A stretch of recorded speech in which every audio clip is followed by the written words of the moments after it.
Alors, bonjour à tous. Là, je voulais en fait faire une petite vidéo.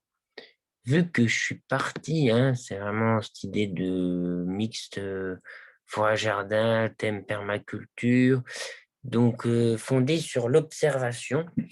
Alors là, je voulais faire part de mes observations du sol sur ma deuxième, troisième année. C'est à chaque fois un peu entre les deux parce que, bon, j'ai même des photos avant que je sois propriétaire de ce jardin. Donc, je l'avais pris en photo avant. Il était comme on peut voir là sur cette image-là. Donc, essentiellement, il cultivait, je pense, des pommes de terre. Je pense qu'il était assez à peut-être mettre des produits, tout ça, l'ancien jardinier. Voilà, donc sol nu, et vous voyez, restaient les bosses. Donc, on voit très bien les bosses. Donc, moi, je l'ai reçu, là, on voit encore les bosses, mais moi, quand je suis rentré dedans, j'étais propriétaire, il était comme ça. Donc, c'est des laitrons maraîchers, enfin des laitrons hein, ou des champs. Donc, presque 1,50 m, hein, on voyait bien que c'était très haut. Donc là, j'ai trouvé un livre assez très sympa, qui est très complet et qui, donc, en base d'observation, c'est les plantes bio-indicatrices. Ma copine avait ce livre-là. Et donc, voilà. Donc, ces observations sur 2, 3 ans. Donc, déjà, quand je l'ai eu, on peut observer les laitrons. Donc voilà, donc on voit bien que c'est les indicateurs, ça c'est une plante qui indique engorgement en eau et en matière organique des sols riches en base, asphyxie, compactage par temps humide, hydromorphisme, plante nitrotophile. Donc c'est vraiment, donc là ça va me permettre de déjà qualifier mon sol. Et là, bah, c'est mon problème, c'est que bon, voilà, hein, on a cette conclusion-là. Là, le sol, après, je l'avais passé. Et moi, ce que j'observe beaucoup, c'est vraiment, oui, donc l'hiver, il est très humide, gorgé d'eau. Et là, on est en 2021, si vous avez plus de chance que moi, vous avez peut-être plus d'eau. Mais il est vraiment sec et dur à travailler, mon sol.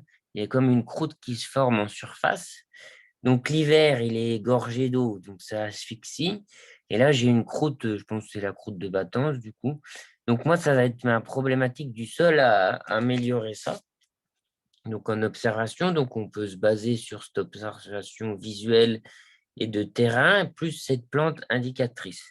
Donc voilà, donc j'avais fauché les électrons, j'avais passé le motoculteur, le rotovator, voici. Bon, je l'ai fait parce que mon but, c'est pas spécialement de travailler le sol. Je lis le potager du paresseux, mais moi, je vais m'adapter à mon sol. Et là, c'était vraiment un aspect pratique.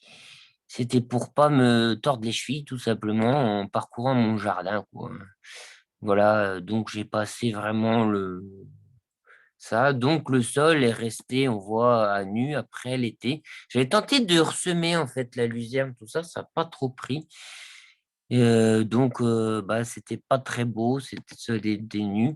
Et là, donc, j'ai refait voilà, ça a repoussé des photos récentes et j'avais fait une vidéo le 1er avril où j'avais déterminé, vu les mauvaises herbes qu'il y avait, vous pouvez la retrouver sur la chaîne. Et donc, j'avais trouvé beaucoup de Véronique. Donc, qu'est-ce que dit mon plan, mon livre bio-indicateur là? Donc, les véroniques, c'est aussi une plante qui pardon, témoigne d'un excès de matière organique, ou enfin, c'est soit véronique qui a feuilles de lierre, soit de perse, donc soit d'origine végétale, provoquant l'évolution vers la forêt, une carence en matière organique animale et en azote, asphyxie du sol par excès de matière organique archaïque, tassement ou feutrage, richesse du sol en base en azote et en matière organique.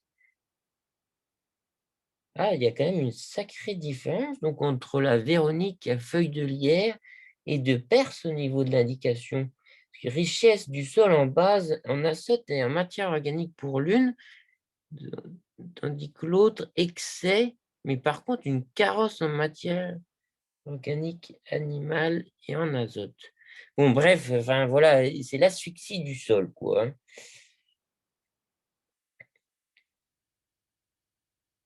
Donc voilà, donc ça indique clairement que bon, moi, une anaérobiose, voilà, un compactage. Moi, c'est vraiment ça qui me turlupine.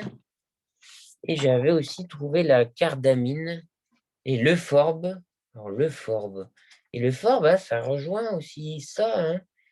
Donc, on est vraiment dans cette dimension-là par rapport au sol. Donc, moi, pas travailler le sol, bah, moi, je pense que je serais quand même pour travailler le sol sur une couche pas très profonde pour casser cette couche de battance et qu'il y ait diminué ce phénomène d'anaérobie. Et là, j'ai constaté que déjà pour semer, quoi, c'est trop dur à travailler, quoi. C'est vraiment la misère, quoi. Donc voilà.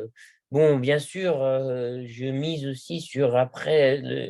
J'avais choisi la luzerne justement, et puis je pense trouver de la consoude pour l'aspect racinaire qui me descend et que ça draine.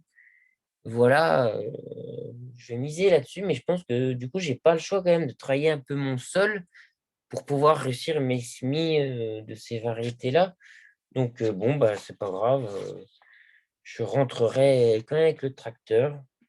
Ça risque peut-être un peu de tasser, mais du coup, ça justifie aussi bien ma plantation d'arbres. J'espère qu'avec les racines, ça va permettre de décompacter tout ça. Voilà, bon, moi, je trouve ça très intéressant, cette référence à la Terre, comme ça. Alors, je recherche le forme. Donc, tout se considère là. Alors, moi, j'aurais pensé que c'était une terre surtout argileuse. Là, j'ai pas fait d'analyse de sol, mais il se peut qu'elle soit très limoneuse aussi. Donc, sûre, elle n'est pas sableuse. Pour moi, je la. Mais elle doit être aussi riche en limon. Je ne vois pas. Alors, forme. Peut-être un nom autre spécifique. L.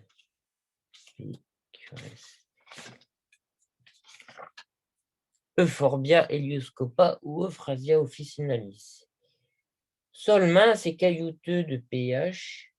Ah non, c'est pas ça. Moi, c'est comme le réveil matin, là. Un collègue m'avait expliqué ça, mais pourquoi le réveil matin, c'est par la forme. Traumatisme des sols brûlés par le soleil ou intoxiqués par des polluants chimiques.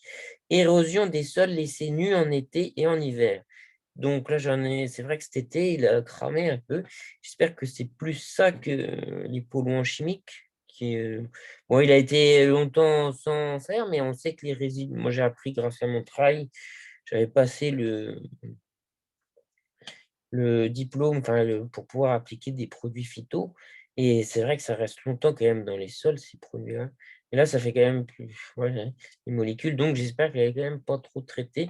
Mais je pense que c'est surtout par rapport à ça, cet été, qu'il était assez nu, que ça a chauffé beaucoup dessus.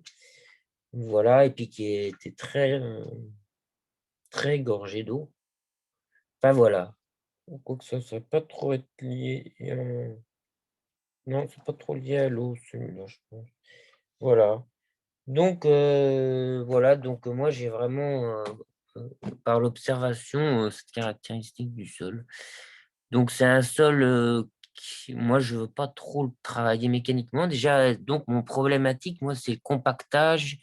Et enfin, compacté, je pense pas qu'il soit si compacté que ça, mais c'est cette croûte en surface et qui s'asphyxie, quoi. C'est ce phénomène d'anaérobiose. Et dans ce livre-là, ils disent aussi que ce phénomène-là, c'est justement pour le sol, c'est un peu casse-bonbon, et puis ça fait remonter du coup les substances plus ou moins toxiques, comme le fer, on sait qu'ils disent ça, quand c'est un anaérobiose, voilà. C'est que c'est de même, s'il y a un échange permanent entre le sol en aérobiose et en anaérobiose, si l'on sature le sol ou le CH, les excédents vont s'infiltrer dans les nappes par roche. Alors, attendez. L'engorgement en eau s'accompagne toujours d'hydromorphisme. Voilà, l'analyse est complète et quand on ouais, ça bloque certains éléments. Je suis désolé, hein, je suis pas un pro. J'avais lu surtout que ça par rapport,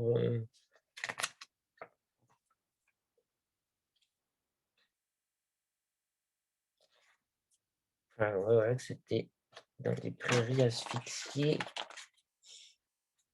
Je suis désolé. Par rapport au fer, les vergers.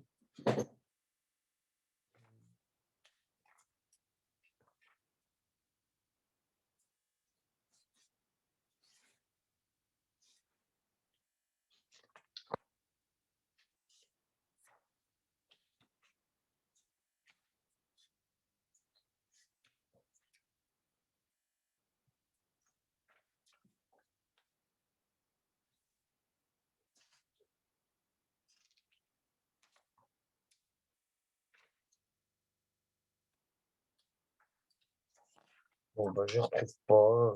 Enfin, mmh,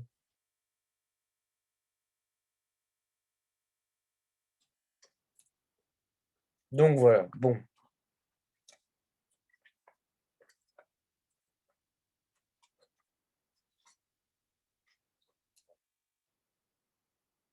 Donc voilà, donc ouais, bon, bah, j'arrête là, je suis un peu perdu.